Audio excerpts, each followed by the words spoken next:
तो जैसा कि हमने पिछले एपिसोड में देखा कि कैसे ओकारुन की गर्लफ्रेंड चुराने एक नया लड़का जीजी आया है। ओकारुन ये सुन के शौक होता है कि ये बंदा मोमो का पहला प्यार है। वो इस बंदे को देखने के बाद सोचता है ये बंदा तो काफी सख्त लौंडा लग रहा है। लेकिन जब जीजी मोमो के एक्सप्रेशन को देखकर उस पर रिएक्ट करता है तो आयरा और ओकारुन समझ जाते हैं कि ये भी हमारी तरह ठुल्लू बंदा है। खैर इसके बाद जीजी और दादी एक दूसरे को ग्रीट करते हैं और हमें पता चलता है कि अब से जीजी यही मोमो के घर रहेगा। ये सुन के मोमो भी बहुत शौक होती है। हैं? ये कब, कैसे और क्यों हुआ? इधर ओकारुन को भी ये बात बहुत सरप्राइज कर देती है कि अब से जीजी यहाँ रहने वाला है। पर ये पगलेट लड़की तो अपनी पगलेट वाली बातें करती है और कहते हैं कि मोमो एक बड़े बैटल के लिए बंदे लोगों को इकट्ठा कर रही है। इसलिए फिर गुस्से में आयरा वहां से चली जाती है और कहते हैं कि वो मोमो को रोक के रहेगी। खैर इसकी पगलेट बातें सुन के तो मोमो फिर से इरिटेट हो जाती है क्योंकि पहले की लड़की आयरा कम थी जो अब इसे जीजी को भी झेलना पड़ेगा। खैर इधर ओकारुन भी निकलने की तैयारी में होता है पर तभी जाने से पहले मोमो उसे कुछ इशारे देती है। ओए आज रात 1 बजे 5 राउंड, ठीक है ना?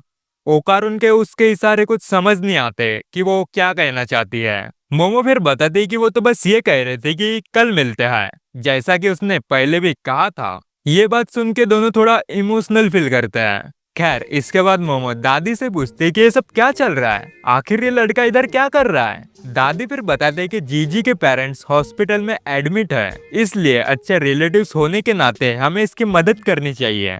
इसके बाद फिर बर्तन धोते वक्त जीजी मोमो को बताता है कि बचपन में जब वो मोमो के रिचुअल्स करते वक्त उसका मजाक उड़ाता था, उसका अब इसे पछतावा है क्योंकि अब उसे भी यकीन हो गया है कि स्पिरिट सच में होते हैं और अब वो भी इन्हें देख सकता है। ये सुन के मोमो शॉक होती है और तुरंत उससे पूछती है कि कहीं उसने गोल्डन बॉल को तो नहीं देखा है। लेकिन जीजी ये सुन के कंफ्यूज होता है तो मोमो उसे बात भूलने को कहती है। खैर इसके बाद जीजी अपनी सिचुएशन एक्सप्लेन करता है कि उसका सामना एविल स्पिरिट से कैसे हुआ। जब उन्होंने अपना घर एक नई जगह पे शिफ्ट किया तो जीजी को वह काफी अजीब लगा। उसने अपने पेरेंट्स को भी इसके बारे में बताया लेकिन उन्होंने भी इसकी बात को नहीं समझी और जीजी ने भी मान लिया था कि वो बस कुछ ज्यादा ही सोच रहा है। लेकिन ऐसे ही एक दिन उसे योकाई दिखा दिया जो कि ऐसा कह रहा हो कि मेरी तरफ देखो, और इसके बाद से ही उसके पेरेंट्स बीमार पड़ना शुरू हो गए थे। इसलिए फिर उन्होंने कुछ फेमस स्पिरिट्स मीडियम को बुलाया ताकि उसके घर से एविल स्पिरिट्स भाग जाए। लेकिन एविल स्पिरिट्स का तो पता नहीं, पर इसके बाद से स्पिरिट मीडियम ने खुद ही कर लिया। इसलिए अब ये मोमो की दादी से मदद मांगने यहाँ आया है क्योंकि ये भी तो एक स्पिरिट मीडियम है। जीजी मोमो को अपने पास में मजाक उड़ाने के लिए माफी मांगता है और उसको अपने प्रॉब्लम में इन्वॉल्व करने के लिए भी सॉरी कहता है। लेकिन मोमो उसे वादा करते कि चिंता मत करो, उसकी दादी जरूर उन एविल स्पिरिट्स को हरा देगी। पर तभी दादी कहती कि ये काम तो वो मोमो को देना चाहती है क्योंकि जैसा कि हमें पता है कि दादी की पावर सिर्फ अपने सिटी कामिकोसी सिटी में ही काम करती है और जीजी का घर तो दूसरे सिटी में है, इसलिए। खैर दादी फिर ये भी समझाती है कि जीजी की सिचुएशन ओकारुन के बॉल के साथ कनेक्ट हो सकती है, इसलिए वो अब स्पिरिट्स को देख पा रहा है और अगर मोमो ये काम करती है तो दादी उसे यूनिफॉर्म भी खरीद के दे देगी। खैर इसके बाद हम अगले दिन स्कूल में देखते हैं जहाँ जीजी का ट्रांसफर अब मोमो के स्कूल में हो गया है। जीजी अपना इंट्रोडक्शन देता है और यहाँ आती वो एक लड़की के साथ फ्लर्ट करने लगता है। खैर जीजी मोमो के पास वाली सीट पे बैठता है जो उसे इग्नोर करने की कोशिश करती है। जीजी मोमो के दोस्तों से बात करता है। मोमो के दोस्त कहते हैं वाह क्या लड़का है, वेरी हैंडसम बॉय। जीजी मोमो के दोस्त को बताता है कि मोमो और मैं साथ रह रहा है और वो साथ में ये भी कह देता है कि वो दोनों एकदम बाबू सोना जैसे हैं। ये बात सुन के मोमो बहुत इरिटेट होती है और उस पर गुस्सा हो जाती है। खैर इधर हम ओकारुन की ओर देखते हैं जो टेंशन में होता है और यही सोचता है कि साला ये लड़का जीजी मेरी बंदी भगा लेगा। लेकिन तभी वो कहता है कि उसे इस बात पर ध्यान नहीं देना चाहिए और वो लंच टाइम में फिर से अपने साइतामा की ट्रेनिंग शुरू कर देता है। तभी अचानक से उसके सामने मोमो आ जाती है। ओकारुन पूछता है आखिर तुम यहाँ क्या कर रही हो? तभी मोमो बताती है कि वो यहाँ लंच करेगी और ओकारुन पर नजर रखेगी कि कहीं वो फिर से आयरा के साथ न लग जाए। ओकारुन के इधर दोनों हाथों में डंबल्स होते हैं तो मोमो उससे पूछती है कि क्या वो उसे अपने हाथों से कुछ खिला सकती है। ये सुन के ओकारुन के मन में लड्डू फूटने लगते हैं और वो शर्मा के जैसे ही हाँ कहने वाला होता है, पर तभी वहाँ जीजी आ जाता है और वो मोमो को उसका फेवरेट योगर्ट गिफ्ट करता है। मोमो ये देख के काफी खुश होती है और ये देखकर ओकारुन डिप्रेस फील करता है और सोचता है कि मोमो के लिए शायद यही अच्छा होगा कि वो अब उससे दूर हो जाए, और वो वहां से जाने लगता है। पर तभी वो एक एनाटॉमिकल डॉल को अपने ओर दौड़ते देखता है। ओकारुन वहां से भागता है और मोमो को इस बारे में वार्न करता है।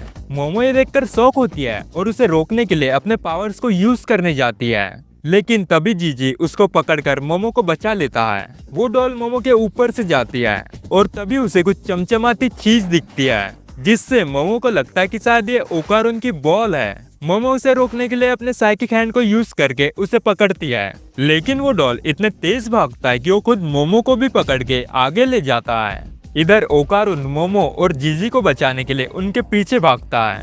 ओकारुन फिर टर्बो ग्रेनेड में बदलकर तेजी से उसके स्पीड को मैच कर लेता है और मोमो को बचाने वाला होता है, पर तभी वो डॉल ओकारुन के बीच दूरी बना लेता है और वो बिल्डिंग्स के ऊपर से जाने लगता है। मोमो फिर अपने साइकिक पावर से ओकारुन को भी पकड़ लेती है, लेकिन इसकी वजह से जीजी और मोमो एक और गिर जाते हैं। खैर लास्ट मोमेंट पर आकर ओकारुन उन्हें बचा लेता है और ये दोनों उस पर सवार होते हैं। जीजी कहता है एक गया नहीं कि दूसरा मॉन्स्टर भी आ गया, लेकिन मोमो समझाते कि ये मॉन्स्टर असल में ओकारुन ही है। खैर मोमो इधर उस डॉल को पकड़े रखती है और ओकारुन की मदद से उसे रोकने की कोशिश करती है, लेकिन तभी वो डॉल खुद को डिसअसेंबल करके वहां से भाग जाता है। ये तीनों उसका पीछा करते हैं, लेकिन ये लोग देखते कि डॉल तो भाग गई है और इन्हें कहीं दिख नहीं रही है। तभी मोमो अपने हाथों से कुछ दबाती है और तभी उन्हें चीखने की आवाज आती है। ये तीनों उस लोकेशन की ओर जाते हैं और देखते कि वहाँ वही डॉल पड़ी है। ओकारुन फिर मोमो से पूछता है कि ये उसने कैसे किया,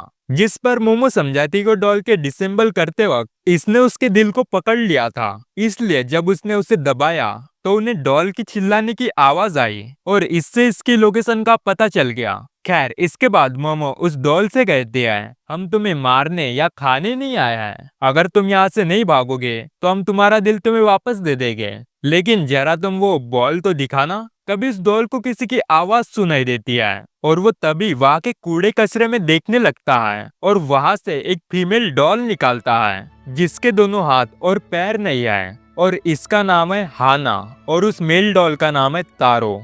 तारो उस हैना को पकड़कर कहता है कि फाइनली तुम मुझे मिल ही गए। हाना पूछती है क्यों, तुमने ऐसा क्यों किया, तुम यहाँ अपने जान जोखिम में डाल के क्यों आए, और तभी वो कहता है कि मैं तुमसे प्यार करता हूँ, इसलिए जब से तुम मुझे मिली हो मेरी लाइफ बदल गई है और मैं तुमको कभी खोना नहीं चाहता। ये सुन के ओकारुन को भी अपने मोमेंट्स याद आने लगते हैं जब वो पहली बार मोमो से मिला था, और तब उसके बाद से तो ओकारुन की लाइफ भी बहुत बदल गई थी। हाना अब भी उसे कहते कि यहाँ से चले जाओ, अब हमारा कुछ नहीं हो सकता, वरना तुम्हारा भी मेरी तरह यही हाल हो जाएगा। लेकिन तारो उसे कहता है कि मुझे इससे फर्क नहीं पड़ता, मैंने सिर्फ तुमसे प्यार किया है और मैं अब तुमको खोना नहीं चाहता। अगर मैं यहाँ अभी कुछ नहीं करूँगा तो मुझे जिंदगी भर अफसोस रहेगा कि मैंने कुछ नहीं किया। ये सुन के ओकारुन भी खुद को इससे रिलेट करता है और वो ब्लश कर जाता है क्योंकि उसे रियलाइज होता है कि उसे भी मोमो के लिए फीलिंग्स है।